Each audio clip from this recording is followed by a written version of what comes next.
Ouali Bouchnar, photographe. Je suis actuellement à la Villa Abdeltaïf, donc au siège même de l'Agence algérienne du rayonnement culturel pour une résidence de création. Et j'ai été invité aussi pour participer au programme virtuel qui a été lancé par cette agence à travers cette vidéo-là, avec laquelle je vais essayer d'expliquer un petit peu ma démarche et ma réflexion, mais aussi mon parcours. Donc je tiens à remercier le personnel des différents départements de m'avoir accueilli dans cet bel espace et puis en même temps de me soutenir dans ma démarche. Donc dans mon parcours photographique, j'ai eu plusieurs tremplins, si on peut les résumer de la sorte. Des tremplins qui ont fait que ma vision par rapport à la photo a changé et a pu se développer. Donc il y a eu un premier tremplin qui était en 2005, le premier travail que j'ai eu en tant que photographe avec une agence de communication qui s'appelle Vitamine DZ et qui est gérée par Hicham Barti.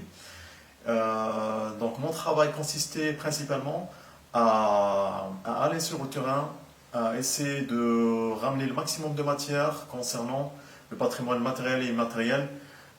algérien. Donc ça m'a permis d'avoir une vision assez nouvelle par rapport à la vision que j'avais, sachant qu'avant, ce que je faisais, c'était plus des photos de mon entourage, le plus proche, que ce soit ma famille ou bien mes amis, ou bien aussi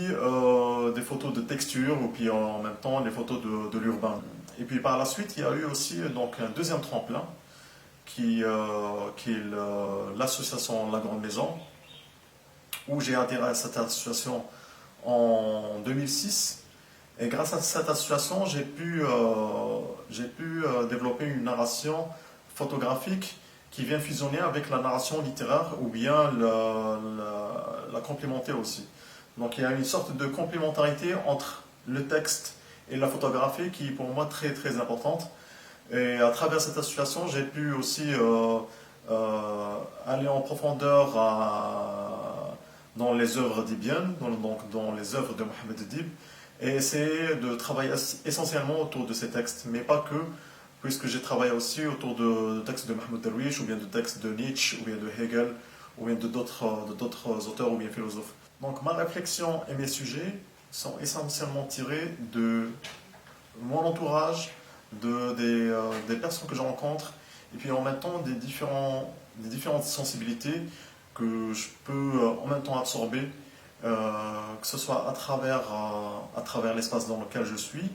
ou bien à travers aussi les différentes rencontres. Le sujet principal qui revient assez souvent dans mes séries photographiques, c'est l'humain, son espace de vie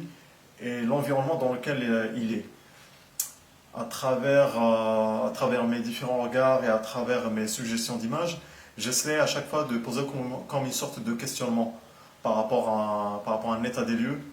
ou bien par rapport à une situation bien précise. Ça peut être une situation tout à fait anodine ou bien une situation du quotidien qui a pour moi une répercussion assez importante dans la société ou bien dans le milieu social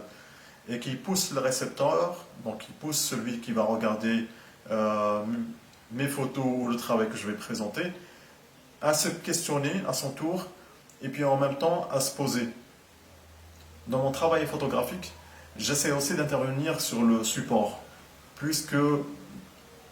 j'ai tendance en fait à ne pas trop aimer le côté lisse des photos. Donc j'essaie de temps à autre d'intervenir sur les supports d'une manière assez plastique, ou bien en le faisant moi-même, à titre d'expérimentation, ou bien en essayant en montant des installations, ou bien en faisant appel aussi à d'autres artistes pour que ce support-là puisse devenir un support commun en quelque sorte. C'est une manière aussi de se détacher un petit peu de l'œuvre, puisque pour moi, la photo elle-même, c'est en même temps c'est une captation d'un instant qui peut être présente, mais présente avec un instant assez éphémère. Et pour moi, ce côté éphémère, pour moi, il est très important aussi, puisque ça rejoint en même temps le côté humain qui est éphémère lui-même, puisque on est tous aussi éphémères.